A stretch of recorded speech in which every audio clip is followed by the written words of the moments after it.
உண்மை செய்திகள் உடனுக்குடன். இது உங்கள் மக்கள் சாணக்கியா.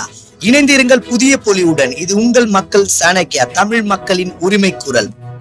சட்டமன்ற தேர்தல் 2026 இந்த களப்பணி குறித்து எங்களுடைய நிலைப்பாட்டை அறிவிக்கின்ற ஒரு மாநில மாவட்ட நிர்வாகிகளுடைய கலந்தாய்வு கூட்டம் நடைபெற்று முடிந்திருக்கிறது.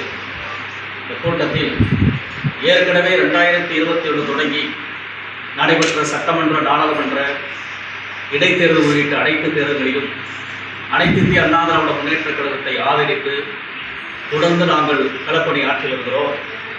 அதேபோன்று கடந்த 2025 டிசம்பர் 21 எங்களது மாநில பொதுக்குழு கூட்டம் கோவை மாநகரில் நடைபெற்றது. அதிலும் அதிமுகவை ஆதரித்து தீர்மானம் நிறைவேற்றப்பட்டது. அதைத் தொடர்ந்து கடந்த ஒரு வாரத்திற்கு முன்பாக மரியாதைக்குரிய அனைத்து இந்திய அண்ணா திராவிட முன்னேற்ற கழகத்துடைய பொதுச் செயலாளர் அண்ணன் எடப்பாடியார் அவர்களை சென்னை கட்சியினுடைய தலைமை அலுவலகத்தில் சந்தித்து எங்களுடைய கோரிக்கைகளை முன்னிறுத்தி நாங்கள் வலியுறுத்தினோம். குறிப்பாக அருந்ததிய சமுதாயத்திற்கு ஏற்கனவே வழங்கப்பட்டிருக்கின்ற இடஒதுக்கீடு 3 ஐ 6 விழுக்காடாக உயர்த்தி வழங்க வேண்டும் என்ற கோரிக்கையை சொன்னோம். அதை ஏற்றுக்கொண்டிருக்கிறார். கூடுதலாக எங்களுடைய கட்சியை ஒரு கூட்டணி கட்சியாக நீங்கள் அங்கீகரித்து எங்களுக்கு சில இடங்களை ஒதுக்கி தர வேண்டும் என்ற கோரிக்கை வைத்தோம். அதற்கான வாய்ப்பு தற்போது இல்லை.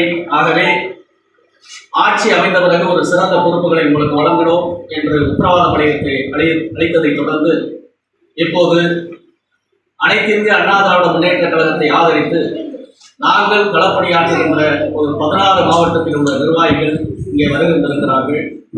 அந்தந்த மாவட்டத்துக்குட்பட்ட வேட்பாளர்களுக்கு எங்களுடைய களப்பணி ஆட்சி 2026 மரியாதைக்குரிய எடப்பாடியார் அவர்களை முதலமைச்சர் ஆக்குவது என்கிற முடிவை இன்றைக்கு எடுத்திருக்கிறோம்.